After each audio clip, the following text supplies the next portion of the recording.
ఎవరైనా కాశీకి వెళ్ళినప్పుడు ఒక కాయో పండో వదిలేయమని చెప్తుంటారు కదా. అంటే ఒక మామిడికాయ కానీ, ఒక కోడిపండు కానీ, వంకాయ కానీ కాశీలో వదిలేస్తే పుణ్యం వస్తుంది. ఇంకా జీవితాంతం వాటిని పోకుండా ఉంటే పుణ్యం వస్తుంది అంటారు.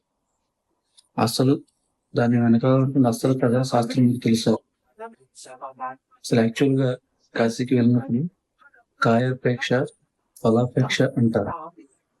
అంటే కాయాపేక్ష అంటే కాయం అంటే మన శరీరం మీద ఉన్నటువంటి మోహాన్ని వదిలేసుకోవాలి.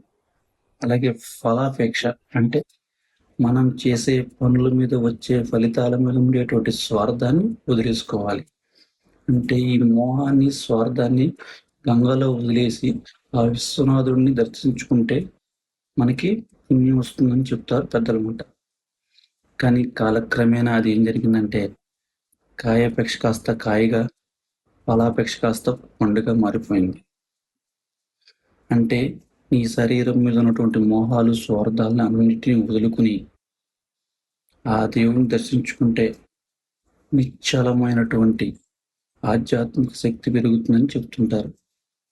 ఇది అసలు నిజమైనటువంటి కాశీ యొక్క క్షేత్రం.